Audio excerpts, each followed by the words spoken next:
I just arrived at work as the hospital's lead sonographer and was looking at the patient's schedule for the day when my boss told me to go immediately to the OR. The surgeon was requesting ultrasound guidance. That was all the information I was given. I had no idea what I was walking into. I wheeled the ultrasound machine into the OR. The patient was already sedated on the operating table. Plugging in the machine, I waited for instructions from the doctor. He barked at me to place the ultrasound probe on the patient's pelvis so he wouldn't perforate her uterus. Still confused about the procedure, I did as he asked and realized the woman was pregnant. She was in her second trimester, so I easily determined the gender of her baby, a little girl. Stunned, I watched the doctor thrust a catheter into the amniotic sac. The fetus dodged the catheter and tried to hide in the top of her mother's uterus to get away. In horror, I watched as he inserted a forceps clamp and grabbed her tiny leg. She writhed around in pain, trying to break free, but there was nowhere for her to go. Then the doctor pulled hard until her leg ripped away from her body. She recoiled and violently twisted around in pain and curled herself into a tight ball. But it was no use. The clamp grabbed her arm and she struggled to pull away. Her movements weakened now because she was dying. He pulled her arm off of her body. My vision blurred. My eyes filled with tears.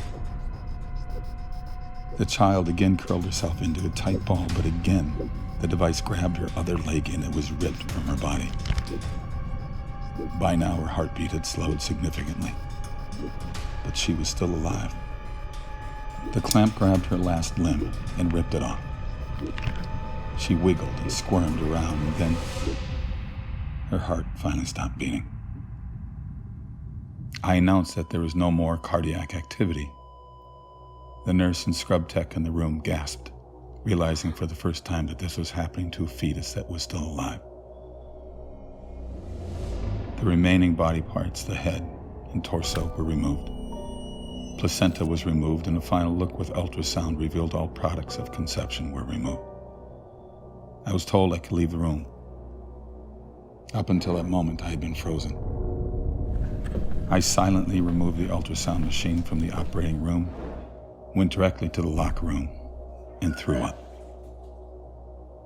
I quit my job at that hospital shortly after.